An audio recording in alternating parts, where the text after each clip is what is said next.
అందరం ఒకసారి యేసయ్య సేవా పరిచర్యలో అడుగు పెడదాం. అందరం ఒకసారి సేవా పరిచర్యలో అడుగు పెడదాం.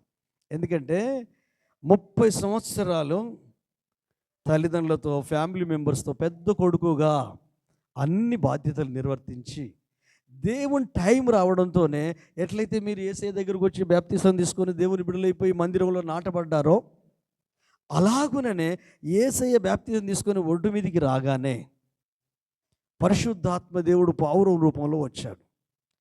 అంతకుముందు ఉన్న లైఫ్ స్టైల్ వేరు, పరిశుద్ధాత్మ దిగి వచ్చిన తర్వాత జీవన విధానం మొత్తం మారిపోయింది. అంతకుముందు ఇంట్లో ఉండి తల్లిదండ్రులను, కుటుంబాన్ని, తమ్ములను, చెల్లెలను పట్టించుకునేది. ఇప్పుడు ఇంటికి వెళ్ళట్లేదు, అరణ్యానికి వెళ్ళాడు. ఎందుకు? ఉపవాసం ఉండి ప్రార్థన చేయడానికి. 40 డేస్. ఇప్పుడంతా లెంట్ డేస్ స్టార్ట్ అయ్యాయి కదా. ఈ 40 దినాలు శ్రమ దినాలు. నేను అంటాను, ప్రతిరోజు మనకు శ్రమ దినమే. హల్లెలూయా. వధింపబడినట్టు సిద్ధమైన గొర్రెవలే మనం ఎంచబడుతున్నాం. Every day, every second.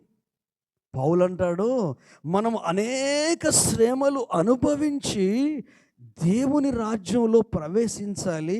ఇది అనుభవించాలి, ప్రవేశించాలన్న ఈ పట్టుదల కలిగిన నిరీక్షణ ఉండాలి అంటే విశ్వాసమందు స్థిరముగా నిలకడగా ఉండి, హల్లెలూయా, నిలకడగా ఉండి. రక్షించబడిన ప్రతి వ్యక్తి, పరిశుద్ధాత్మ పొందిన ప్రతి వ్యక్తి, పరలోకం కొరకు సిద్ధపడుతున్న ప్రతి వ్యక్తి శ్రమలను ఆహ్వానించాలి.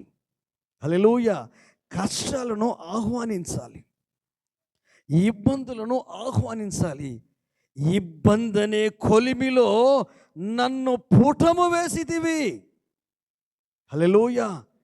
ఈ శరీరమే కాదు, మన మనసు, మన హృదయము, మన అన్నిటినీ ఇబ్బంది పెడతాడు దేవుడు. ఆ ఇబ్బంది పెట్టడానికి నీ భార్యనే వాడుకుంటాడు, నీ భర్తనే వాడుకుంటాడు, మీ పిల్లల్ని వాడుకుంటాడు, మీ తల్లిదండ్రులనే వాడుకుంటాడు, మీ కుటుంబ సభ్యుల్ని వాడుకుంటాడు. కొన్నిసార్లు సంఘస్థులను కూడా వాడుకోవచ్చు, కొన్నిసార్లు నాలాంటి వాడిని కూడా వాడుకోవచ్చు. అయితే వ్యక్తులను పట్టించుకోకండి, వ్యక్తి జోలికి పోకండి. ఆ వచ్చిన సమస్య ఏదైతే ఉందో, ఓహో ఈ ఇబ్బందిలో నేను ఈ ఇబ్బందిని ఎలా ఫేస్ చేయాలి దేవుని ఆత్మ సహాయంతో, ఈ వచ్చిన కష్టాన్ని నేను ఓవర్కమ్ ఎలా చేయగలగాలి, నాకు వచ్చిన ఈ అవమానాన్ని భరించి ఈ అవమానానికి కారణం ఏంటో తెలుసుకొని సరి చేసుకోగలిగే జ్ఞానము దేవుని అడగాల. హల్లెలూయా.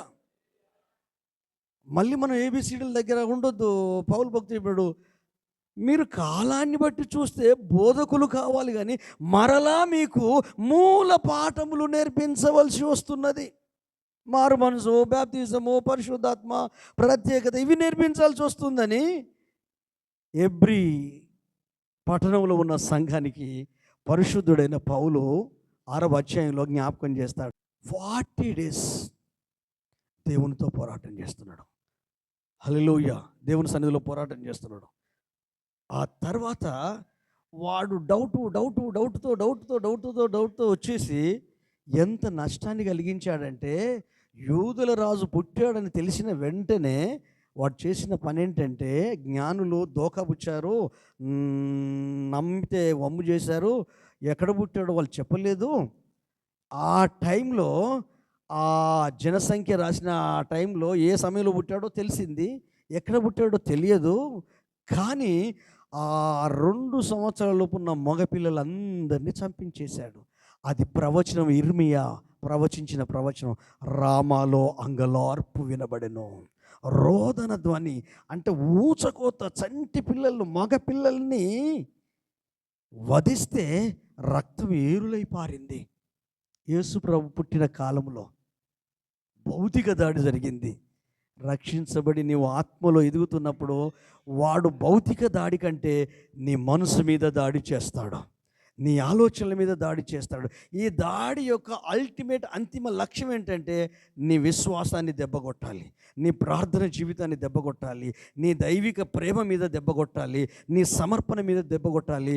మందిరముకు రాకుండా, దేవుళ్ళు ఎదగకుండా, ప్రభు కృపలు ఎదగకుండా, ప్రార్థనలు ఎదగకుండా, వాక్యం చదవకుండా, వాక్యం ధ్యానించకుండా, ప్రభు కొరకు జీవించకుండా అగో దాని మీద దాడి చేస్తాడు.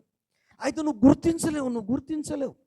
ఎందుకు గుర్తించలేమంటే ఇది క్యాజువల్గా జరిగే కష్టాలు కదా, ఇది మనుషుల వల్ల కలిగే కష్టాలు కదా, శరీరంలో నుండి వచ్చే కష్టాలు కదా, ఇది భర్త దారునో, భార్య దారునో, పిల్లల దారునో, ఆర్థిక ఇబ్బందుల దారునో, అప్పుల దారునో వచ్చిన కష్టాలు కదా అని వీటిని టేక్ ఇట్ ఈజీగా తీసుకుంటావు. కానీ అదే సమయంలో నువ్వు గుర్తుపెట్టుకోవాల్సింది ఏంటంటే నిన్ను విమోచించి, రక్షించి, పవిత్రపరిచి, పరిశుద్ధపరిచి ఆయన ఇంకా పరలోకమునకు తీసుకొని వెళ్ళలేదు.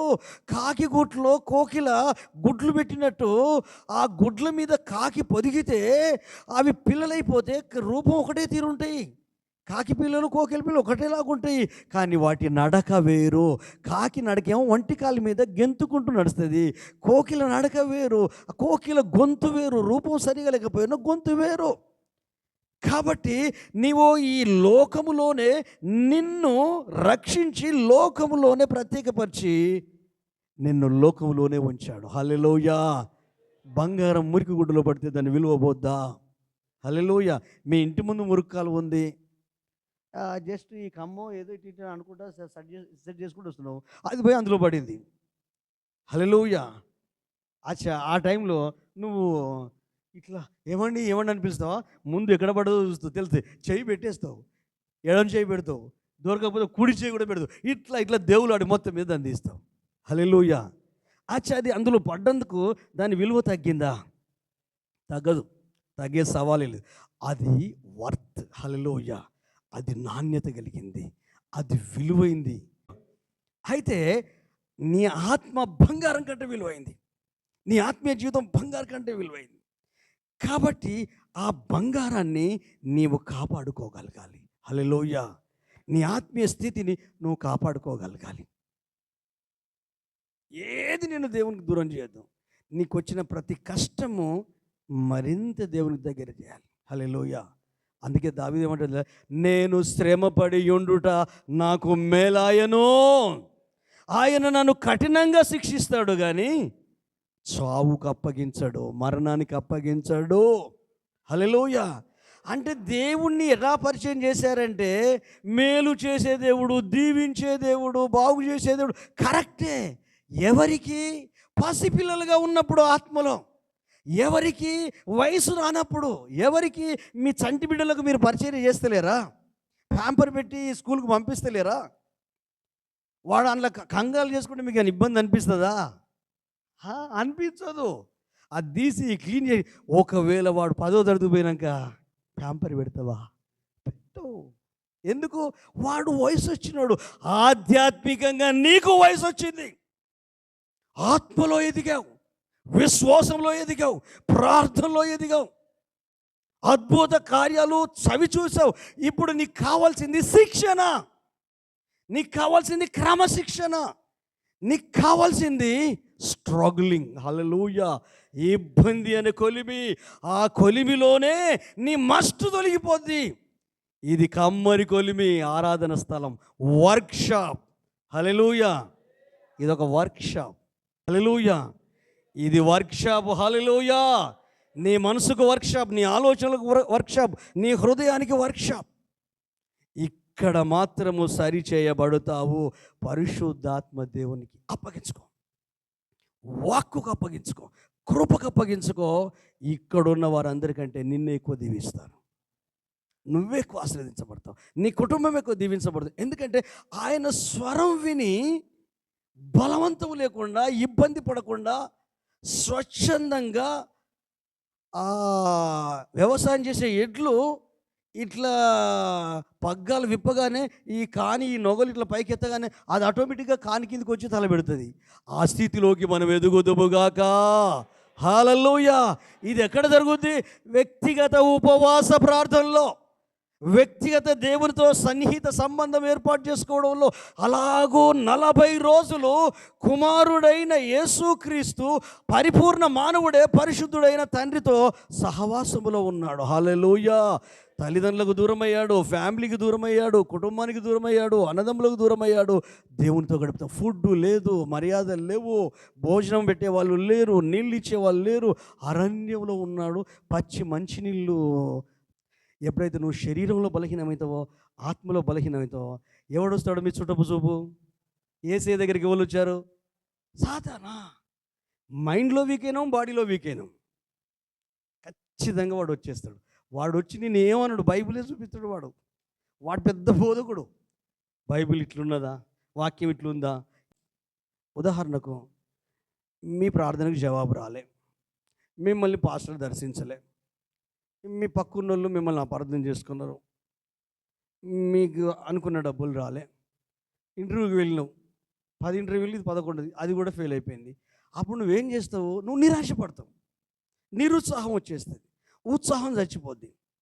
అప్పుడు నువ్వేం చేస్తావంటే, నేను ఇంత మంచిగా ఉంటున్నా దేవుడా, యేసయ్య, ఆదివారం గుడికి వస్తున్నా కదా, క్రమం తప్ప కూడా దశమభాగం ఇస్తా, ఆదివారం కానుక కూడా ఇస్తా, పాస్టర్తో కూడా ప్రార్థన చేసుకుంటా, మరి నాకు ఎందుకు ఇట్లా జరుగుతుంది అనేసరికి దోస్తోడు కలుస్తాడు. ఒరేయ్, నీకు 2-3 నెలల నుండి చెప్తున్నారా, బాబా దగ్గరికి రా, మంచి కాకపోతే నన్ను అడుగు. నేను బాబా దగ్గరికి పోయే ఆ తాయిది కట్టించుకొనే ఇంటర్వ్యూ అటెండ్ అయినా, అంతకు నువ్వన్న 11 కానీ నేనైతే 15 ఇంటర్వ్యూలు. అప్పుడు నీకేమనిపిస్తుంది? హల్లెలూయా. ఆ బాబా కంటే, ఈ మనుషులు మాట్లాడిన దానికంటే నీలో ఉన్న యేసు గొప్పవాడు కదా. ఆయన నీతో మాట్లాడా? నీకు ఆలోచన ఇవ్వడా? సంసారం చేయగలిగే జ్ఞానం ఇచ్చిండు, పిల్లల్ని పోషించే జ్ఞానం ఇచ్చిండు, ఉద్యోగం చేయగలిగే జ్ఞానం ఇచ్చిండు, భర్తతో భార్యతో కాపురం చేయగలిగే జ్ఞానం ఇచ్చిండు, ఏది మంచి ఏది చెడో తెలుసు, పిల్లలకు విద్యాబుద్ధులు నేర్పుతున్నావు. మరి నీ దాకా వస్తే నీ ఆత్మీయత ఏమైపోయింది? నీ దైవిక జ్ఞానం ఏమైపోయింది? ఒకప్పుడు ఎలాంటి పరిస్థితుల్లో నుండి ఈరోజు ఈ స్థితి దాకా వచ్చావు అంటే అక్కడి నుంచి మనల్ని తప్పించేస్తాడు. మన పొరపాట్లు మనల్ని చూడనివ్వడు. ఎందుకంటే ప్రీ ఆక్యుపైడ్ థాట్స్ మన మనసులో పేరుకొనిపోయి ఉంటాయి. హల్లెలూయా. మీకు తెలుసా, కొన్ని చెర్లలో మొత్తం పేరుకొనిపోయి ఉంటుంది. ఆ పేరుకొనిపోయి ఉంటే తెలియని వాళ్ళని చూస్తే ఏమనుకుంటారు? నీళ్ళు ఉన్నాయి అనుకుంటారా? అనుకోరు. కొంచెం ఇట్లా అనండి, నీళ్ళు ఉంటాయి. అట్లా మనసులో దేవుని ఆలోచన నీ హృదయానికి తాకుండా, నీ ఆలోచనకు, నీ గుండెకు తాకకుండా దీవించే ఆలోచన, బలపరిచే ఆలోచన, నిన్ను అభిషేకించే ఆలోచన నీ మనసుకు, నీ శరీరానికి తాకకుండా అడ్డుకునేది పేరుకపోయిన ఆలోచనలు ఉంటాయి. అవి నిన్ను కృంగదీస్తాయే తప్ప, బాధ పెడతాయే తప్ప ప్రభులో బలం పొందుకునేటట్టు చేయం. కానీ యేసయ్య బలహీనమయ్యాడు కనుక వాడు వచ్చి, నీవు దేవుని కుమారుడవైతే ఈ రాళ్ళను రొట్టెలు చేసుకొని తిను అంటే రీజన్ ఉంది వాడు మాట్లాడడానికి. సైతాన్ మనతో మాట్లాడుకుని రీజన్ చూపిస్తాడు. ఈయనకు ఆకలి అవుతుంది, వానికి డౌట్, ఈయన దేవుని కుమారుడా కాదా? ఏ రోజు రాజును ప్రేరేపించి 2 సంవత్సరాల లోపల చంపించాను కదా, వానికో డౌటు, సైతాన్ కనుకో డౌటు, అపోవాది గానికి, మనోడు అవుతాడా కాదా అని.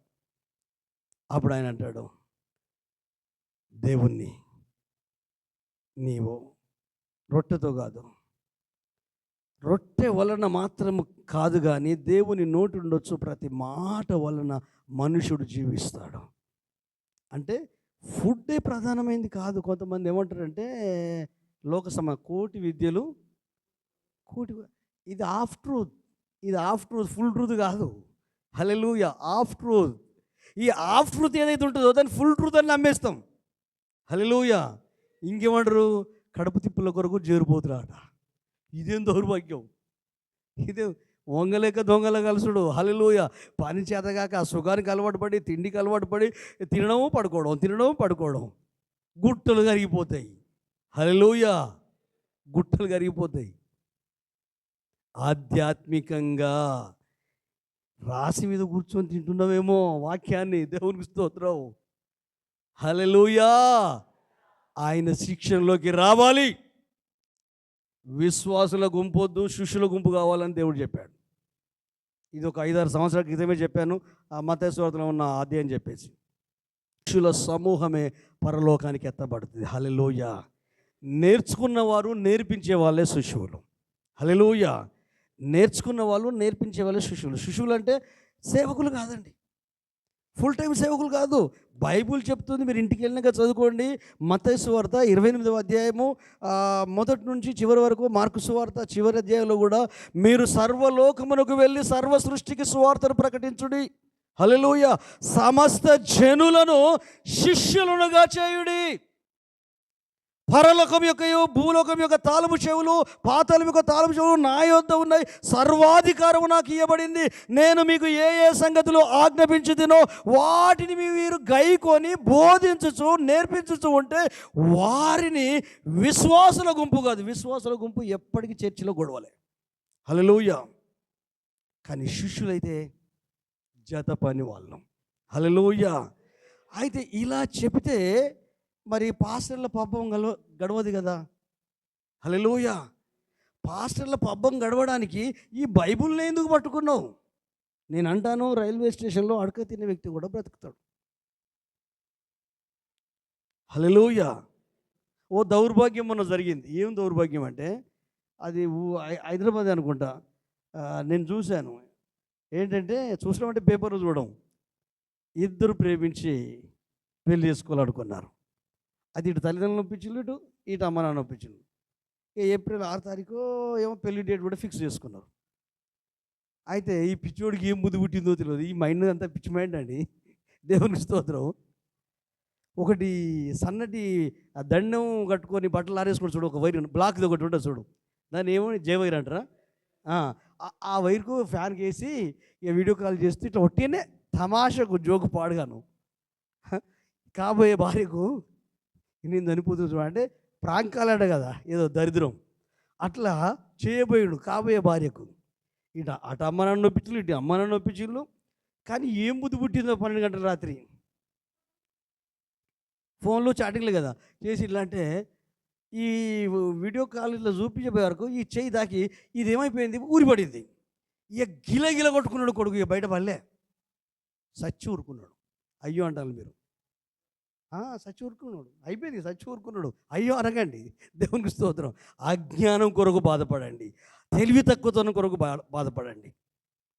అరే నీ లైఫ్ ఎంత మంచిగా ఉందిరా, వాళ్ళు నొప్పించినావు వీళ్ళు నొప్పించినావు, నీ బతుకు బాగుంది, ఇదేం దరిద్రం రా నాయన అనేది.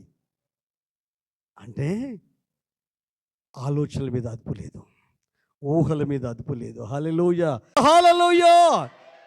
ఇలాగూ పరిచర్యలో వెళుతూ ఉంటే సాతాను, మీరు చూడండి మీ లైఫ్లో కూడా ఎప్పుడైతే నిష్టగా నేను ప్రభులో ఉండాలి, ప్రభులో సాగాలి, ప్రభు కొరకు జీవించాలి, వెళుతున్న సంఘానికి, వెళుతున్న దైవజనుల కుటుంబానికి నేను దీవెనకరంగా ఉండి ఇతరులకు నేను ఆశీర్వాదకరంగా ఉండాలి, నా ఇంటికి నేను దీవెనకరంగా ఉండాలని ఏ అరమకలు లేకుండా, ఏ పొరపచ్చాలు లేకుండా, తేలికగా ప్రశాంతంగా ప్రభు సన్నిధిలో ఉపవాసం ఉండి వాక్యం వింటూ మీ జీవితాన్ని మీరు కట్టుకుంటూ పరిశుద్ధాత్మ దేవుని సాయంతో ముందుకు వెళ్తూ ఉంటే వాడు మెల్లగా ఏం చేస్తాడో, నీ బలహీనతల్ని చూపిస్తాడు, మనుషుల బలహీనతలను చూపిస్తాడు.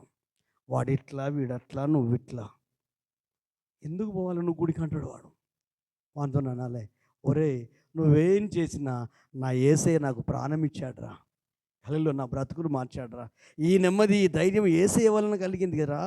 సంఘాన్ని బట్టి కాదు, సేవకుల్ని బట్టి కాదు, వాళ్ళు యేసయ్య గురించి చెప్పొచ్చు నాకు, కానీ దారి చూపించవచ్చు. కానీ దారిలో నడిపించి ఆశీర్వదించింది ఆయనే కదా. ఆయన నన్ను విడిచిపోడు. నా కన్న తల్లి నన్ను మర్చిపోయినా, నా తోడబుట్టులు నన్ను మర్చిపోయినా, నా కట్టుకున్న భార్య నన్ను వదిలేసిన, కట్టుకున్న భర్త నాకు దూరమైనా, నా ఫ్యామిలీ మెంబర్స్ నన్ను వెలివేసినా, ఆయన వెలివేయడురా, గుండెలకు హత్తుకుంటాడురా, దగ్గరికి చేరదీస్తాడు, నా బలహీనతను ఎత్తి చూపిస్తాడు, ఆ బలహీనతను బయటపడే మార్గం చూపిస్తాడు. శోధింపబడి శోధనలకు గురి కాకుండా శోధనలో తప్పించే మార్గాన్ని ఏర్పాటు చేశాడు మన ప్రధాన యాజకుడైన యేసు. ఆయన జీవించిన దినాలలో మహారోదనముతోనూ కన్నీళ్లతోనూ మరణం నుండి రక్షింపగల వానికి యాచనలు ప్రార్థనలు చేసి శ్రమల వలన విధేయత నేర్చుకొని అంగీకరించబడ్డాడని హెబ్రీ గ్రంథకర్త చెప్తాడు. శ్రమలు మీ నేస్తాలు, హల్లెలూయా, వచ్చే కష్టాలు మీకు నేస్తాలు. రక్షణ అనుభవంలో ఉండి ఒక 5 సంవత్సరాల అనుభవం ఉన్న విశ్వాసులారా, రక్షించబడి ఒక 5 years అయిందనుకో, మీకు శిక్షణలో ఉన్నారు మీరంతా. ఈ శిక్షణలో మీరు శుద్ధ సువర్ణం వలె మారాలి. హల్లెలూయా. పరిశుద్ధులతో 1000 ఏండ్ల పరిపాలనలో పరలోకంలో ఉండాలి. హల్లెలూయా. ఈడ భూమి మీద ఉన్నంతసేపు మనకు అన్నీ తప్పవు. దేవుడు మన పక్షాన ఉన్నాడు. ఒక్కసారి మార్కు సువార్త 1వ అధ్యాయము 29 నుండి 34 వరకు అందరము కలిసి చదువుదాం. నాతో పాటు చదువుతూ ఉండండి. 29వ వచనం నుండి 34 వరకు 1వ అధ్యాయం మార్కు సువార్త. వెంటనే వారు సమాజ మందిరములోండి వెళ్ళి యాకోబుతోనూ యోహానుతోనూ సీమోను ఆంద్రేయ అను వారి ఇంట ప్రవేశించిరి. సీమోను అత్త జ్వరముతో పడి ఉండగా వెంటనే వారు ఆమెను గూర్చి ఆయనతో చెప్పిరి. ఆయన ఆమె దగ్గరకు వచ్చి చెయ్యి పట్టి ఆమెను లేవనెత్తెను. అంతటా జ్వరము ఆమెను వదిలెను గనుక ఆమె వారికి ఉపచారము చేసెను. సాయంకాలము ఇప్పుడు జనులు సకల రోగులను దయ్యములు పట్టిన వారిని ఆయన యొద్దకు తీసుకొని వచ్చిరి. పట్టణమంతయో ఆ ఇంటి వాకిట కూడి ఉండెను.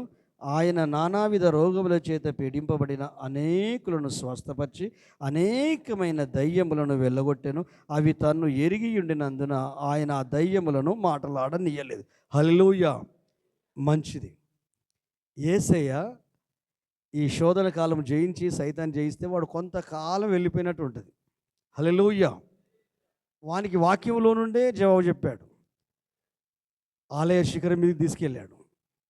ఒక్క క్షణంలో అప్పుడే ఏఐ ఉన్నది. హల్లెలూయా. ఒక్క క్షణంలో ప్రపంచంలో ఉన్న మహిమనంతా చూపించాడు. మన దగ్గర అన్ని టెక్నాలజీ, దేవుని టెక్నాలజీ అంతా ఉంది మన దగ్గర. హల్లెలూయా. నువ్వు నాకు సాగిల పడితే ఈ రాజ్యాలు నీకే ఇస్తా అంటే, ఒరేయ్ యెహోవాను మాత్రమే పూజించాలి, సాగిలపడాలి, ఎవరికి సాగిలపడొద్దురా ఏ రూపానికి అని చెప్తాడు. సరే అది కాదయ్యా, నువ్వు దేవుని కుమారుడుగా ఒకసారి దూకు కిందికి. ఎందుకంటే మీ దేవుడు ఆ పాదములకు రాయి తగలకుండా దేవదూతలకు ఆజ్ఞాపిస్తాడు కదా అంటే ఆయన అంటాడు, శోధించొద్దురా బాబు, ప్రభును శోధించొద్దని. ఇంకో దగ్గర మీరు చదవండి. ప్రతి వాక్యానికి వాక్యమే జవాబు, వాక్యానికి వాక్యమే జవాబు. హల్లెలూయా. నేను ఇప్పటిదాకా చెప్పిన ప్రతి మాట వాక్యంలో నుండే. హల్లెలూయా. వాక్యం చదివించకపోవచ్చు, మీకు అర్థం చేయిస్తూ ఉంటే పరిశుద్ధాత్మ దేవుడు ఆటోమేటిక్గా మిమ్మల్ని కన్విన్స్ చేస్తున్నాడు. చప్పలు కొడదామా, ప్రభు స్తుతిద్దామా. హల్లెలూయా. ఇప్పుడు ఒక్కసారి ఇప్పుడు నా వైపు చూడండి. హల్లెలూయా. యేసు ప్రభు పరిచర్యలో అడుగుపెట్టాడు. శిష్యులను పిలిచాడు. శిష్యులు తనతో ఉన్నారు. వాళ్ళకి అధికారం ఇచ్చాడు. వాళ్ళతో పాటు తిరుగుతున్నాడు. ఒకరోజు ఉదయకాలం అంటే సబ్బాత్ అంటే సాటర్డే యూదులు ఆచరిస్తారు నిష్టగా, శాస్త్రులు పరిచర్యలు. సబ్బాత్ దినం ఉదయకాలమే. దానికంటే పై వచనాలు ఉంటే అక్కడ చదివితే తెలుస్తుంది. వాళ్ళు ఏం చేసినట్టు ఉదయకాలం అయింది కాబట్టి యేసయ్య దృష్టాంతం ఎక్కడ ఉంది? సమాజ మందిరంకి వెళ్ళాలా. హల్లెలూయా. ఆయనతో పాటు శిష్యులు కూడా సమాజ మందిరానికి వెళ్ళారు. సమాజ మందిరానికి వెళ్ళి అడుగు పెట్టకముందే ఆ చర్చిలో ఉన్న వ్యక్తి మీద దయ్యం ఉంది. దేవుని కుమారుడు యేసు, నువ్వు పరిశుద్ధుడవు, మా కాలము రాకముందే నశింపజేయడానికి వచ్చావంటే ఆ పవిత్రాత్మను గద్దించడం, వదిలిపోమని చెప్పాడు. వాడిని విలువిలాడించి వదిలిపోయింది. అప్పుడు శాస్త్రులు అంటున్నారు, పరిచయులు అంటున్నారు, అరే ఈ వ్యక్తి అధికారముగా వాని వాళ్ళు బోధిస్తున్నాడు, ఈయన మాటకు దయ్యాలు లోబడుచున్నవి. ఆ కార్యక్రమం చేసేసరికి ఈ పేతురు, ఆంద్రేయ వీళ్ళు, అయ్యా మా అత్తగారు జ్వరం వచ్చింది, మంచం పట్టింది, లెగలేకపోతుంది, మంచినీళ్ళు కూడా తాగలేకపోతుంది, మనిషి వీక్ అయిపోయింది, చాలా ఉత్సాహమైన మనిషి, ఉరుకులు పరుగులు. ఆ మనిషి ఎక్కడుంటే అక్కడ ఉత్సాహం ఉంటుంది. అవునండి, కొంతమంది వాళ్ళు సోమరులు కాదు, వాళ్ళు ఎక్కడున్నా ఇంట్లో ఇల్లంతా ఉత్సాహం. ఎందుకంటే వాళ్ళకు ఏంటంటే రెస్ట్ ఉండదు, పనులు చేస్తూనే ఉంటారు, ఉత్సాహం ఉంటారు. ఎన్ని పనులు చేసినా అలిష్ట రాదు, యాష్ట రాదు. ఓ ఉత్సాహం అంటే ఉత్సాహం ఉంటుంటాడు. నిన్న ఏం దినం? మహిళల దినోత్సవం. హల్లెలూయా. దేవునికి స్తోత్రం. అయితే ఆ ఒక్కరోజే గుర్తు చేసుకోవద్దట. ఫాదర్స్ డే కానీ మదర్స్ డే కానీ అది ఏదైనా ఒక్కరోజే గుర్తు చేసుకోవడం. ఆ ఒక్కరోజు మహిళలు ఎవరేమన్నారు? హల్లెలూయా. ఆ ఒక్కరోజు పోషిస్తారు. అమ్మో నువ్వు లేకపోతే నాకు లైఫ్ లేదు, నువ్వు తల్లివి నువ్వే, స్నేహితురాలు నువ్వే, హల్లెలూయా, అమ్మవు నువ్వే, అన్నీ నువ్వే. నిజమే, స్త్రీ పాత్ర చాలా ప్రాముఖ్యమైంది. తల్లిగా, భార్యగా, చెల్లెగా, కోడలుగా, హల్లెలూయా, అక్కగా. అంటే ఎంతమంది స్త్రీల పాత్ర ఎంతమంది ఉండో, అంటే భర్త దగ్గరికి వస్తే భార్య అవుతుంది, కొడుకు దగ్గరికి వస్తే తల్లి అవుతుంది, హల్లెలూయా, అన్న దగ్గరికి వస్తే చెల్లి అవుతుంది, హల్లెలూయా, అత్తమ్మ దగ్గరికి వస్తే కోడలు అవుతుంది, హల్లెలూయా. అలాగే పురుషులు కూడా అంతే, హల్లెలూయా. రెండే జాతులు, స్త్రీ జాతి, పురుష జాతి, కానీ పాత్రలు వేరు, పాత్రలు వేరు, హల్లెలూయా. అందుకే అప్పుడప్పుడు చెప్తుంటాను, ఇప్పుడు ఆడబిడ్డను మనం ఇంకో ఇంటికి పంపిస్తాం, మన ఆడబిడ్డను ఇంకొక ఇంటికి పంపిస్తాం, ఇంకో ఇంటి ఆడబిడ్డను మన ఇంటికి తెచ్చుకుంటాం, హల్లెలూయా. ఇప్పుడు మనం ఏమనుకోవాలి, నా బిడ్డను ఆ ఇంటికి బిడ్డగా ఇస్తున్నా, ఆ ఇంటి ఆడబిడ్డను నా ఇంటికి బిడ్డగా తెచ్చుకుంటున్నా. అసలు ఎంత బాగుంటుందండి, హల్లెలూయా. ఇట్లా చేయండి భర్తలారా, ఇక మీకు ప్రాబ్లం ఏమి ఉండదు, దేవునికి స్తోత్రం, హల్లెలూయా. తల్లులారా, అత్తలారా, మీకు ప్రాబ్లం ఉండదు వీళ్ళతోని, ఎందుకంటే మీరు తల్లి బిడ్డలు కదా, అత్త గోడలు కాదు కదా. అత్త గోడలు అంటేనే పాముకు మింగేసుకో, కస్సా బుస్సా కస్సా బుస్సా. ఒకప్పుడు నువ్వు కూడా కోడలువే కదా, నువ్వు కోడలువే కదా, హల్లెలూయా. ఇది అజ్ఞాన అంధకారం అలుముకుంటేనే ఎప్పుడు కూడా బిడ్డ మీద ఎవరైనా రూబాబు చేస్తారండి. తినకపోయినా తిను బిడ్డ అంటూ తినబెట్టు, కోడలకు నష్టమేం లేదు, హల్లెలూయా. కూర్చోబిడ్డ, నా బిడ్డవు, నా బిడ్డ అక్కడ అంటే నీవు నీ కోడలను ఎట్లా ట్రీట్ చేస్తావో అక్కడ నీ బిడ్డను అట్లా ట్రీట్ చేస్తారా ఆ తల్లిదండ్రులు, వాళ్ళు నువ్వు తల్లిదండ్రులుగా మారితే వాళ్ళు తల్లిదండ్రులుగా మారుతారు అంతే, హల్లెలూయా. అల్లుని కూడా కొడుకులాగా చూడండి, హల్లెలూయా, హల్లెలూయా. ఎంత బాగుంటుంది, వింటంటే మీకు మంచిగా అనిపిస్తుంది, చేసి చూడండి, హల్లెలూయా, చేసి చూడండి. మళ్ళా పక్కింటోళ్ళు ఎవరు మీ కోడలతో మాట్లాడరు, నిజం అబద్ధం కాదు. ఎప్పుడు అవకాశం వస్తే వాళ్ళ చెవులు కొరుకోరు, అంటే అని చెప్పరు. ఎందుకు? కూతురులా చూసుకుంటున్నావు కదా, తల్లిలాగా చూసుకుంటున్నావు కదా అతను, హల్లెలూయా. అట్లా చేయండి. బైబిల్లో ఉంది కదా, రూతు తర్వాత నయోమి వాళ్ళ అత్తగూడలు తల్లి పిల్లల, అత్తగూడలు కానీ తల్లి పిల్లలే వాళ్ళు, హల్లెలూయా. ఏంటండి ఏముందని అతను ప్రేమిస్తుంది ఈ రూతు? పెద్ద కొడుకు బాయ్, చిన్న కొడుకు బాయ్, ఈ ముసలిది ఈమె గండానికి ఉండే, ఆ ఓర్పోయినట్టు పోవచ్చు కదా, పోలేదు. నువ్వు నా తల్లివి, ఎన్ని నేర్పించావు, నేను అన్యురాలను, నాకు క్రీస్తు తెలియదు, మోయాబు దేశంలో ఉన్నాను, నాకు భక్తి గురించి తెలియదు, ప్రేమ గురించి తెలియదు, విశ్వాసం గురించి తెలియదు, కానీ నువ్వు జీవించే జీవితంలో ఆ క్రీస్తు నేను తెలుసుకున్నాను, ఆ ప్రేమ నేను అనుభవించాను, మాటలు కాదు క్రియలలో నేను అనుభవించాను నీ ద్వారా. నా భర్త లేకపోయినా, మా బావ లేకపోయినా నీ కొరకు నేను బ్రతుకుతా.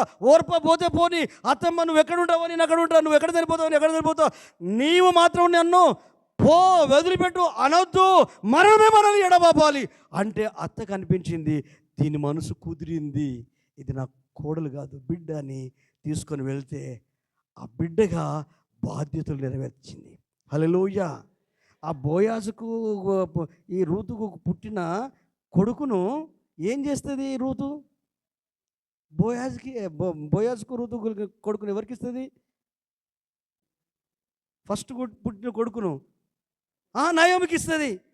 అయితే నయోమి ఏమంటే తెలుసా, ఈ ముసలితనంలో నాకు కొడుకు కలిగాడు అని చెప్తుంది, హల్లెలూయా. చదువుకోండి బైబిల్లో, హల్లెలూయా. ఏంటది? అలాంటి పరిచర్య జరగాలి, హల్లెలూయా. ఇక్కడనే మారాలి మనం, పరలోకంలో పోవుడు ఉండదు, ఇంట్లోనే మార్పు రావాలి, ప్రతి ఇంట్లో మార్పు రావాలి, నీతోనే మార్పు స్టార్ట్ అవ్వాలి, నీతోనే మార్పు స్టార్ట్ అవ్వాలి. వాళ్ళు మారితే వీళ్ళు మారితే నేను మారుతనేది కాదు, నీతోనే స్టార్ట్ అవ్వాలి. 1000 అడుగుల ప్రయాణం ఒక్క అడుగుతోనే స్టార్ట్ అవ్వాలి, నీతోనే స్టార్ట్. పక్కన వాళ్ళని చూసి చెప్పు, మార్పు నీతోనే స్టార్ట్ కావాలి, మార్పు నీతోనే స్టార్ట్ కావాలి, ఎస్ మీతోనే స్టార్ట్ కావాలి. చేయగలడు దేవుడు, నీతోనే స్టార్ట్ అవ్వాలి. ఈరోజు నుండి నీ బిడ్డ లేదు, కోడలు బిడ్డగా వచ్చింది, మీ మమ్మీ లేదు, మీ అత్త తల్లిగా అయిపోయింది. చూడండి, ప్రేమ కాదు, ఒకరోజు చూడకండి, ఈ రోజు చేయండి. స్తోత్రం, హల్లెలూయా. గట్టిగా చెప్పలు కూడా, హల్లెలూయా. నిజంగా దేవుడు అద్భుతం చేస్తాడు, అద్భుతం చేస్తాడు, అద్భుతం చేస్తాడు. నాకు తెలిసి పేతురు అత్తని మెన్షన్ చేసిందంటే పిల్లనిచ్చిన అత్త కావచ్చుమే. ఈ పేతురు దేవుని సేవకు వచ్చిండో రాలేదో కానీ వచ్చిన వెంటనే యేసయ్యతో తిరుగుతున్నాడు. అత్త బాగలేదని యేసయ్యకు సమాచారం ఇచ్చారు. బ్రతిలాడారు, అయ్యా రండి అయ్యా, ఇంటికి తీసుకెళ్ళారు. హల్లెలూయా. ఎందుకంటే చాలా ఉత్సాహంగా ఉండే మనిషి. కొరింథీ పత్రికలో ఉంటుంది, పౌలు అంటాడు, పేతురు వలె నేను విశ్వాసులైన భార్యను వెంట పెట్టుకునే అధికారం నాకు లేదా అంటాడు. నేను అనుకుంటున్నాను దాదాపు పిల్లనిచ్చిన అత్త ఉన్నట్టున్నది. హల్లెలూయా. ఆ అత్త కొరకు ఆలోచించి ఇటు ఆంద్రేయ ఇటు సీమోను తీసుకొని వెళ్ళి, హల్లెలూయా, ఎందుకంటే వీళ్ళిద్దరు సహోదరులు కదా, ఆంద్రేయ సీమోను సొంత సహోదరులు కదా. వాళ్ళ ఇల్లు ఆదిత్యం ఇచ్చే పెద్ద గృహమేమో. ఈ సుశీల సమూహం అందరూ వెళ్తే ఆమె మంచం పట్టుద్ది. జ్వరం ఎంత భయంకరం తెలుసు కదండి. ఏమండి, జ్వరం ఎంత భయంకరం? ఒక 3 నెలలు నోట్లో నీళ్లు పోయకుండా తిండి తిప్పలు లేకుండా ఉండాలి. ఒక 3 months అసలు మనకి ఏ ఆలోచన రాదు. ఎప్పుడు రుచి దొరుకుతుంది, ఎప్పుడు తింటే బాగుండు, అన్ని రకాలు తిని తిని తిని ఉంటుంది. ఏమైనా నాటు రవ్వ టేస్ట్ వస్తలేదు. హల్లెలూయా. అన్నం తినబుద్ధి లేదు, రుచి లేదు. మంచినీళ్ళు కూడా రుచి లేవు. మంచినీళ్ళు కూడా రుచి ఉండే, నాలుక టేస్ట్ని కోల్పోతుంది. జలమైనప్పుడు తెలుస్తాయి కదా, ఆ రుచిని కోల్పోతే ఏ తిన్నట్టు అనిపించదు. ఏ చూసినా సప్పగే ఉంటుంది. మన పనులు మనం చేసుకోలేం, మన జీవితాన్ని మనం నడిపించుకోలేం. జ్వరము వచ్చి మంచాన పట్టింది. అయితే నేను ఈ సమయంలో మీకు చెప్పాల్సింది ఏంటంటే, ఈ శరీరానికి జ్వరం వస్తే ఎట్లా బలహీనమైపోతుందో మనసుకు ఆలోచనలకు పాపపు జ్వరం పట్టింది. హల్లెలూయా.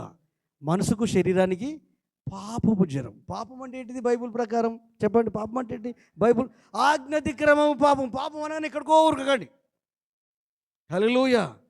ఆజ్ఞాతిక్రమము పాపము. హల్లెలూయా. 1 యోహాను పత్రిక 3వ అధ్యాయం 4వ వచనం. 1 యోహాను పత్రిక 3వ అధ్యాయం 4వ వచనం. నేను ముగింపులకు వచ్చేస్తున్నా.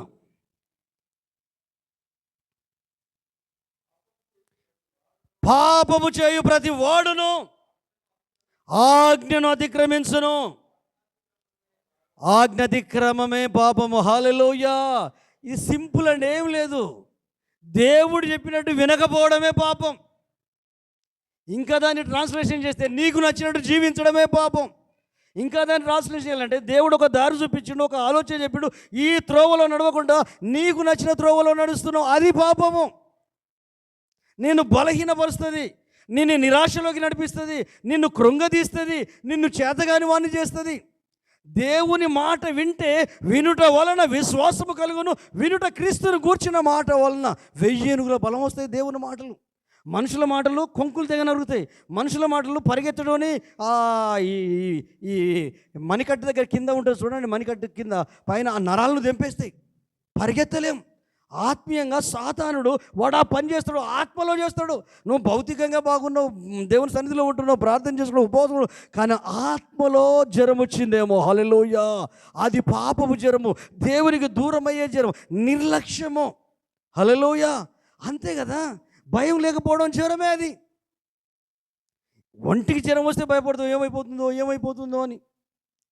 నేను ఒక చెల్లె ఫోన్ చేసింది, చిన్నోనికి ప్లేట్లెస్ తగ్గిపోయాయి, తెల్ల రక్త కణాలు, రోహిణి హాస్పిటల్లో ఉన్నట్టే.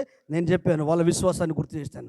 మీరు ఎలా దేవుని కొరకు జీవించారు, మీరున్న చోట మందిరం కొరకు స్థలం ఇచ్చి ఆ స్థలం కట్టడం కొరకు భార్యాభర్తలకు ఇప్పటికీ ఎంత బ్యాక్బోన్గా ఉండి మీరు చేశారు. ఆ దేవుడు అన్యాయం చేసే దేవుడు కాదు సిస్టర్. మన లెవెల్లో ఫోన్ చేశారు, ఆ వాళ్ళ ఫోన్ నుండి నాకు ఫోన్ వచ్చింది. హల్లెలూయా. ప్రభు గొప్పవాడు, ఆయన చేస్తాడు. ఆ మాటలు ఆమె లోపల ధైర్యాన్ని నూరిపోసాయి. గుండె దిగజారిపోయింది, డీలా పడిపోయింది. కొడుకు కదా, మగపిల్లోడు కదా, చేతికి అందినోడు కదా. ఎంతమంది చనిపోయిన వాళ్ళు లేరు. వాళ్ళ విశ్వాసాన్ని గుర్తు చేశాను, వాళ్ళ త్యాగాన్ని గుర్తు చేశాను. వాళ్ళ మందిరంకు స్థలం ఇచ్చారు, మీరు నిలబడ్డారు. మీ భర్త మేస్త్రి కదా, నిలబడి ఆడ పనులు చేశారు. ఉన్న స్థలంలో మొత్తం ఈరోజు మందిరం జరిగి ఏర్పాటు చేయబడి మంచిగా జరుగుతుందంటే వాళ్ళే కారకులు. వారు వేరే ఊర్లో ఉన్నా కూడా ఆదివారం అక్కడికి వెళ్ళి ఆరాధించేవాళ్ళు. ఫాతిమలో ఉన్నా కూడా వెళ్ళి ఆ తల్లి సంఘానికి వెళ్ళి ఆరాధించేవాళ్ళు. అవన్నీ ప్రేయర్లో గుర్తు చేశాను. నాకు తెలిసి ఆ పిల్లోడు బాగైపోయాడు. హల్లెలూయా. నేను అనుకుంటున్నాను విశ్వాసంతో అవుతాడు. మరి మనం మాట్లాడితే జ్వరం లేని వాళ్ళకి జ్వరం వస్తుంది, పిరికి జ్వరం వస్తుంది, జడుపు జ్వరం వచ్చేస్తుంది, ఆత్మలో బలహీనమైపోతారు, ప్రార్థనలో బలహీనమైపోతారు. అందుకు కాదు కదా నిన్ను నన్ను రక్షించింది. యేసేదో నువ్వు ఉన్నావు, ఆత్మీయ అనుభవంలో నీవు ఉన్నావు. ఎవరు బలహీనులో వాళ్ళను విడిపించడం కొరకు మనము యేసే దగ్గరికి నడిపించాలి. హల్లెలూయా. పేతురు అత్త రాలేదు కనుక యేసేను ఆ బలహీనమైన వ్యక్తి దగ్గరికి నడిపించారు. ఆంద్రేయ, యోహాను, యాకోబు, పేతురులు. హల్లెలూయా. నువ్వు క్రీస్తుని ఎరిగిన వాళ్ళను యేసే దగ్గరికి నడిపించు, మందిరానికి నడిపించు. యేసుక్రీస్తుని గురించి చెప్పు. పాపపు కట్లలో బంధించబడ్డారు, అపవాది కట్లలో బంధించబడ్డారు, సాతాను కట్లలో బంధించబడ్డారు. మనసుకు మాలిన్యం అంటింది. ఎంతగా ఇదైపోయిందంటే ఆ పూర్వస్థితిని కోల్పోయిన అనుభవంలో ఉన్నారు. ఒకప్పటి ఆనందం, ఒకప్పటి అభిషేకం. ఇంతకుముందు అయ్యగారు పాడాడు కదా పాట, నీలోనే ఆనందం, నీలోనే సంతోషం.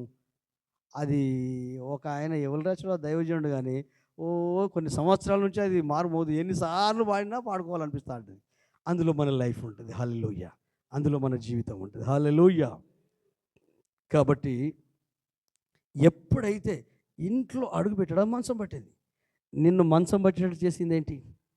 నేను చేతగాని వాడిని చేసింది ఏంటి? ఆర్థిక ఇబ్బందుల, అప్పుల బాధన, మానసిక సంఘర్షణ, శరీర బలహీనతల, అవి ఏవైనా పర్వాలేదు. ఈరోజు పరిశుద్ధాత్మ దేవుడు నీలోనే ఉన్నాడు.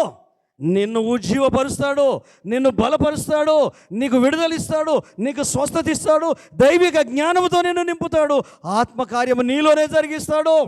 అయితే నువ్వే నీ అంతట నువ్వే యేసు పాదాల దగ్గరికి రావాలి. కొన్ని ఆలోచనలు నన్ను అణిచిపట్టేస్తున్నాయ్యా, కొన్ని తలంపులు నన్ను చేతగాను అని చేస్తున్నాయ్యా. విడిపిస్తాడు, విడిపించే దేవుడు ఎవరినైనా విడిపిస్తాడు. నాకు ఆ స్థితి ఉండే, ఆ జ్వరం వచ్చినప్పుడు, ఆ బలహీనతలు వచ్చినప్పుడు అసలు బ్రతికి బయటగడతాననే ఆ ఓపే కోల్పోయాను.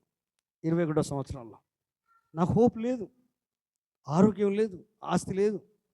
హల్లెలూయా. జ్ఞానం ఉన్న మాట్లాడే శక్తి లేదు. హల్లెలూయా. ఇప్పుడు సేవకుడు దేవుని గురించి మాట్లాడకుండా, కౌన్సిలింగ్ ఇవ్వకుండా, ప్రార్థన చేయకుండా గొంతే కదండి మెయిన్ ఇంపార్టెంట్. మరి ఆ గొంతు మీదనే దాడి చేశాడు. ఎందుకు దాడి చేసావని అడగలేదు కానీ, ప్రభువా ఎక్కడన్నా తప్పిపోయానా, నీకు నచ్చంది ఏదైనా నా మనసులో ఉందా, నాకు తెలియకుండా, నాకు అర్థం కాకుండా నా పరిధిని దాటేసి. ఏముండదండి, మనకు మనం ఎక్కువ ఇంపార్టెన్స్ ఇచ్చినామనుకో దేవుడు మన లోపల ఉండడండి. మన జీవితానికి మనం ఇంపార్టెంట్ లేఖనానుసారంగా ఇవ్వు. నువ్వు విలువ పెట్టి కొనబడిన వాడివి కనుక నీవు దేవుని సొత్తు. హల్లెలూయా. మీరు విలువ పెట్టి కొనబడిన వారు కనుక మీరు దేవుని సొత్తు. ఆధ్యాత్మికంగా నువ్వు విలువైన వాడివి, విలువైన దానవు. కానీ ఆ విలువ నువ్వు గుర్తించాలి. నువ్వు కలిగి ఉన్నది గుర్తించాలి, నీతో ఉన్నది గుర్తించాలి, నువ్వు అనుభవించే స్థితిని నువ్వు గుర్తించాలి. దీన్ని టేక్ ఇట్ ఈజ్గా, తేలికగా, నిర్లక్ష్యంగా దీన్ని చేయొద్దు. ఇప్పుడు వాటి పవర్ తెలియకపోవచ్చు. రేపు పొద్దున అందరూ ఏదో ఒక రోజు వెళ్ళిపోతాం కదా, వెళ్ళిపోయిన తర్వాత వాటి పవర్ ఏందో తెలుస్తుంది. ఆ మాటల్లో ఉన్న మహత్యం ఏందో తెలుస్తుంది. హల్లెలూయా. ఆ మాటలో ఉన్న శక్తి ఏందో తెలుస్తుంది. మనిషి కళ్ళ ముందు ఉంటే ఆ మనిషిని దేకరు, మాట్లాడరు, పట్టించుకోరు, విలువయ్యరు, గౌరవించరు. వాళ్ళ ఫ్యామిలీ మెంబర్స్ అవ్వండి, ఎవరన్నా అవ్వండి. ఎందుకంటే 24 hours మళ్ళీ చూసి కూడా అంత నిర్లక్ష్యంగా ఉంటారు. కానీ సడన్గా ఆ వ్యక్తి మాయమైపోయిందని తెలిస్తే గుండె ఎంత వేదన పడుద్ది. మన ఆప్తులు మాయమైపోతే, మన ఫ్యామిలీ మెంబర్స్ మాయమైపోతే, అరే ఇప్పుడే మాట్లాడిండు, ఇప్పుడే నేను మాట్లాడిన 2 నిమిషాలు అంతలోనే వెళ్ళిపోయాడా. ఆ వేదన మామూలుగా ఉండదా. నేనంటాను, చచ్చిపోయిన తర్వాత సంగతి చచ్చిపోయింది. బ్రతికున్నప్పుడు మీ అమ్మను, మీ నాన్నను, మీ ఫ్యామిలీ, మీతో ఉన్న స్నేహితులను, బంధువులను, కుటుంబ సభ్యులను ఆ ఎరుకతో చూడండి. హల్లెలూయా. వాళ్ళు ఉన్న మంచిని తీసేసుకోండి. హల్లెలూయా. తామర పువ్వు బురదలో ఉంది, కప్ప బురద చుట్టూ తిరుగుతుంది, కానీ 9 ఎక్కడో ఉంది, వచ్చి తామర పువ్వులో ఉన్న మకరందాన్ని జురుకుంటుంది. నీవు నేను ప్రభువు 9. హల్లెలూయా. లోక సంబంధులు కప్పలో, వాళ్ళు దేవుని చుట్టే తిరుగుతూ ఉంటారు, కానీ అందులో ఉన్న మాధుర్యాన్ని అనుభవించలేరు. కానీ 9 అయితే మకరందాన్నే జురుకుంటుంది. హల్లెలూయా. మహత్యాన్ని అనుభవిస్తుంది, ఆ మహిమనే పొందుకొని అది ఆ సారాన్ని అనుభవిస్తుంది. హల్లెలూయా. ఉపమానం చెప్పి ముగిస్తాను. ఏంటంటే ఒక తండ్రి కొడుకులు మధ్యతరగతి కుటుంబం, కొంచెం మంచిగా ఉన్నోళ్ళే, నెరీ దరిద్రులు కాదు, నెరీ ధనవంతులు కాదు, కానీ ఆ, పిల్లోడు పుట్టాడు. 6-7 సంవత్సరాలకే భార్య చనిపోయింది. ఒక్కడే కొడుకు. ఇల్లు సంపాదించిన ఇల్లు ఉంది. భూములు జాగాలంటే ఏమి లేవు, కానీ ఏ కొరత లేకుండా పెంచుతూ ఉన్నాడు. అయితే ఆ వెనకటి ఏదో ట్రంక్ పెట్టెలు ఉండేది. ఆ ట్రంక్ పెట్టెలో ఒక బంగారు పళ్ళెం ఉంది. ట్రంక్ పెట్టెలో ఒక బంగారు పళ్ళెం ఉంది. హల్లెలూయా, చప్పలు కొడదామా? హల్లెలూయా, హల్లెలూయా, స్తోత్రం. అందరికి అర్థమైపోతుంది, దేవునికి స్తోత్రం, హల్లెలూయా. అయితే ఆ ట్రంక్ పెట్టెలో అడుగు భాగంలో పళ్ళెం ఉంది, బంగారు పళ్ళెం. అయితే మనోని ఆలోచన ఏంటంటే, ఈ ఊర్లో ఫలాని వ్యక్తి ఆధ్యాత్మికంగా ఉంటాడు, కానీ ఎవరిని ఏమనడు, ఎవరితో ఇబ్బంది పడడు, ఇబ్బంది పెట్టాడు. కానీ అలాంటి వ్యక్తి కనుక మా ఇంటికి వస్తే ఈ బంగారు పళ్ళెంలో ఆయనకు భోజనం పెట్టాలి అనుకున్నాడు. ఎందుకు ఏదో సందర్భం వచ్చిందో ఆ మనిషి ఇంటికి వచ్చాడు.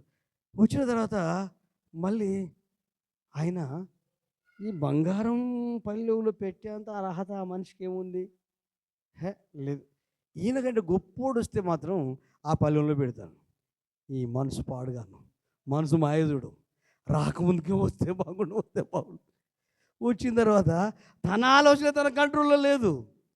సరే, మళ్ళీ 6 నెలలు అయినాక మంత్రి వచ్చిండు, మంత్రి, కేంద్ర మంత్రి. అరే, ఈ మంత్రి అంటే చాలా పవర్. చలో, మనోడు కూడా దారిలో ఉందని ఈ ఇంటికి వచ్చాడు. మనోడు అనుకున్నాడు, ఈ పెద్ద మనిషి వచ్చినప్పుడు ఆ మంత్రి వస్తే అలా పెడతా, పలాని మంత్రి వస్తాడు. నిజంగా నా మంత్రి వచ్చిండు. ఎందుకో యాక్సిడెంటల్గా జస్ట్ దారి మీద ఇల్లు కాబట్టి కలుద్దామని అరకు వెంటనే వెళ్ళి ట్రంక్ పెట్టిలో బంగారు పళ్ళని తెద్దాం అనుకున్నాడు. కానీ ఈ మంత్రికి గొప్పడా, ప్రధానమంత్రి గొప్పడా? చెప్పండి, మంత్రి గొప్పడా, శివ? ప్రధానమంత్రి గొప్పడా? ప్రధానమంత్రి. అయితే ప్రధానమంత్రి వచ్చినప్పుడే నేను చేస్తాను, ఏదో చేసిండు. ప్రధానమంత్రి ఒక్కరోజు వచ్చేసిండండి. మనం కోరుకున్నాడు కదా ప్రధానమంత్రి వస్తే. ఎందుకు వచ్చిండంటే ఓడిపోయి వచ్చిండు. అధికారంలో లేడు, పవర్లో లేడు. పవర్లో లేకపోతే ఎట్లుంటుందండి పరిస్థితి? నార్మల్ ప్రజలే మనల్ని కూడా కలిసి ఉంటారు, మనల్ని కూడా కలుస్తారు. అంతకుముందు పవర్లో ఉన్నప్పుడు అమ్మో ఎంత ఆర్భాటమో, ఎంత అంగమో. పవర్లో లేని వ్యక్తికి ఇవ్వడం ఏంటి అనుకున్నాడు. కొంతకాలం అయినాక ఈ ముసలాయన చనిపోయాడు. హల్లెలూయా, ఈ ముసలాయన చనిపోయాడు. చనిపోయిన తర్వాత ఈ కొడుకు పెద్దోడైండు, పెళ్లి చేసుకున్నాడు. ఆయనకు కొడుకు. కానీ ఆ కొడుకు కుక్కలు అంటే మస్తు ఇష్టం. కొంతమందికి ఉంటుంది, మనుషులను కూడా అంత ప్రేమించడం ఎందుకో తెలియదు మరి. పాడి సస్తారు కుక్కలు, పెంపుడు కుక్కలు, బుజ్జూరు కుక్కలు. హల్లెలూయా. అంటే ఆలోచన, కుక్కలు ఖర్చు పెట్టినంత మనుషుల కుటుంబానికి కూడా ఖర్చు పెట్టవు. దానికి ఒక స్పెషల్ డాక్టరు, దానికి సబ్బు, దానికి ఇది ప్యాకేజీ, ఏంది ఇదంతా. అయితే ఒకరోజు ఎందుకో ఏమో ఇక వాళ్ళ డాడీని తిట్టుకుంటున్నాడు కొడుకు. డాడీని తిట్టుకుంటాడు. ఏం డాడీ, ఏం కథ? ఇల్లు ఇచ్చిండు కదా, సంతోషం లేదు. అప్పులు లేవు కదా, సంతోషం లేదు. ఈ కొడుకు ఏం కొడుకో, అప్పులు లేవు, ఇల్లుంది, కిరాయి రూమ్ కాదు. వీనికి తెలివి ఉంటే అది 4 రూముల ఇల్లు. వీళ్ళు ఉన్నదే చిన్న కుటుంబం, చింతలు లేని కుటుంబం. 2 రూములు కిరాయికి ఇస్తే అదో 10,000 వస్తాయి కదా. ఆ 10,000 బ్యాంకులో పెడితే అదో బ్యాంక్ మీద వస్తుంది కదా. పెట్టుడు బ్యాంకులో, అది ఇంట్లోనే పిల్లలు పెట్టాలి. పెడితే 10 లక్షలు ఇంట్లో పెట్టండి, లాకర్లో పెట్టండి. ఇంట్లోనే ఏమైనా పెరుగుద్దా? పెరగాలి కదా, పెరగదు. ఇన్వెస్ట్మెంట్ చేసే ఆలోచన లేదు, కానీ వాళ్ళ డాడీని తిట్టే ఆలోచన ఉంది.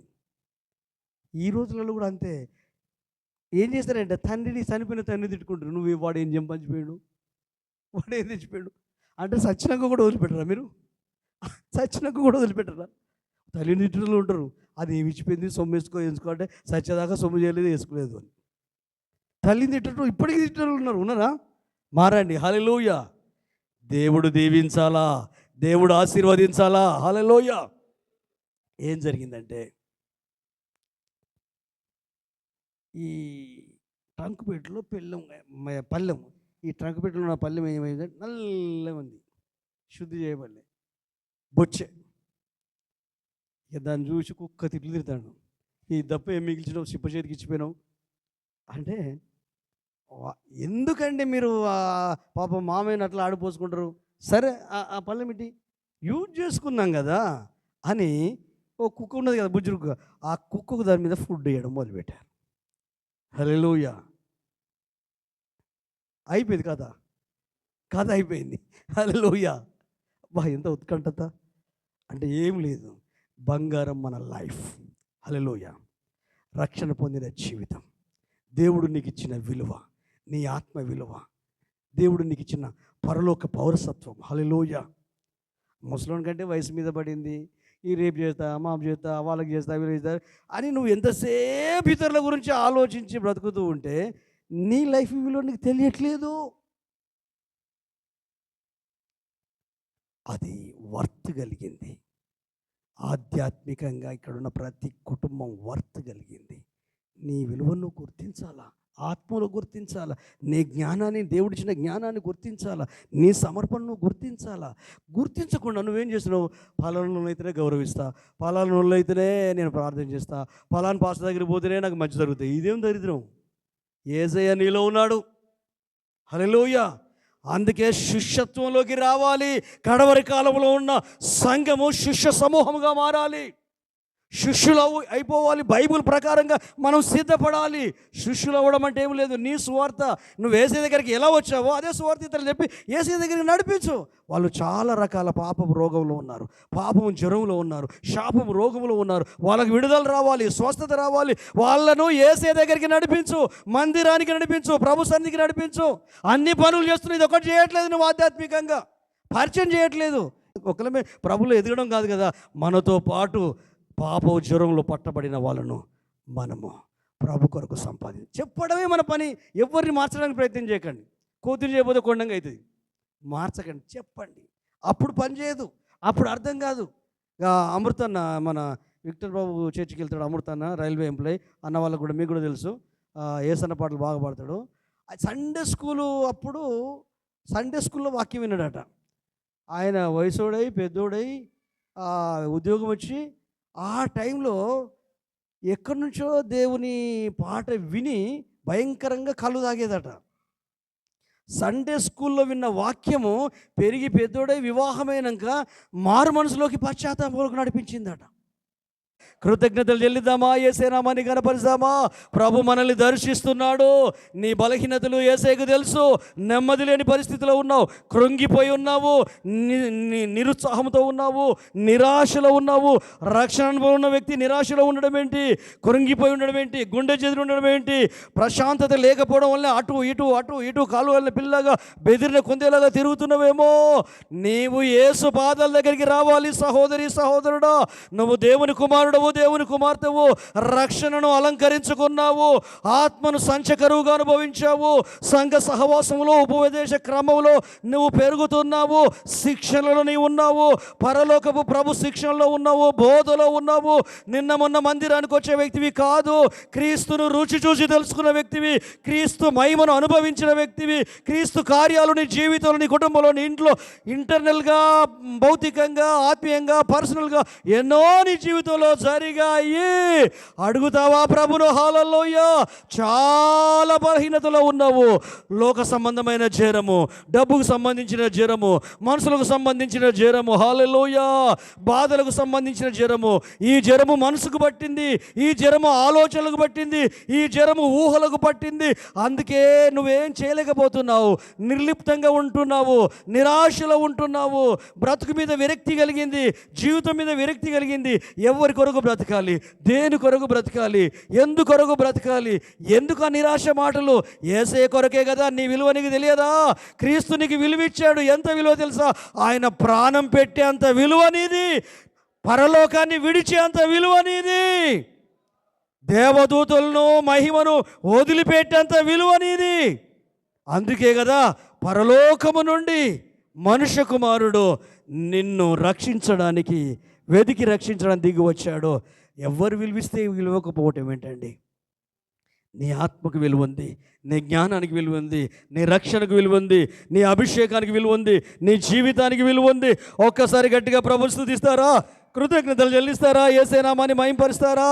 హల్లెలూయా. అడుగుతావా? ఒక్క నిమిషం అడుగుతావా? హల్లెలూయా. Praise the Lord. అడుగుతావా? ఒక్క నిమిషం. హల్లెలూయా. యేసయ్యా, చాలా పొరపాట్లు చేశానయ్యా, బలహీనంగా ఉన్నానయ్యా, నిరుత్సాహంలో ఉన్నానయ్యా, కృంగిపోయానయ్యా, కొన్ని ఆలోచనలు నన్ను మంచం పట్టేటట్టు చేసిందయ్యా, కొన్ని ఆలోచనలు నా ఉత్సాహాన్ని చల్లార్చాయ్యా, కొన్ని ఆలోచనలు నా మంట, నా అనుభవం, ఆత్మీయ అనుభవాన్ని నా ప్రార్థన జీవితం, నా ఆత్మీయ జీవితాన్ని, భౌతిక జీవితాన్ని చల్లార్చయ్యా. ఇంట్లో గొడవలు, నెమ్మది లేని పరిస్థితి, సమాధానం లేదు, సంతోషం లేదు, ఆరోగ్యం లేదు, ఇరిటేషను, ఏహీభావము, అసహనము. అయ్యా, ఇవి నీ వలన కలిగినవి. నువ్వు సమాధానం ఇచ్చే దేవుడు, స్వస్థపరిచే దేవుడు, విడిపించే దేవుడు, ఆరోగ్యం ఇచ్చే దేవుడు, దీవించే దేవుడు, ఆదుకునే దేవుడు, సరిచేసే దేవుడు, గద్దించే దేవుడు, బుద్ధి చెప్పే దేవుడవు, శిక్షణలో ఉంచి మహిమను ప్రకటించే దేవుడవు. నీ మహిమలోనే నిలబడాలి, నీ మహిమ కొరకు నేను జీవించాలి, అనేక విషయాలు నేర్చుకుంటూ నీ వల్ల నేను మారాలి, రేపపాటున మార్పు చెందాలయ్యా. పరలోక పౌరసత్వం నాకు ఉంది. పరలోక ప్రియ కుమారుని యొక్క సహోదరుని ఆయన జ్యేష్ఠుడు, మనము చిన్న చెల్లెలము, చిన్న తమ్ములము. హల్లెలూయా.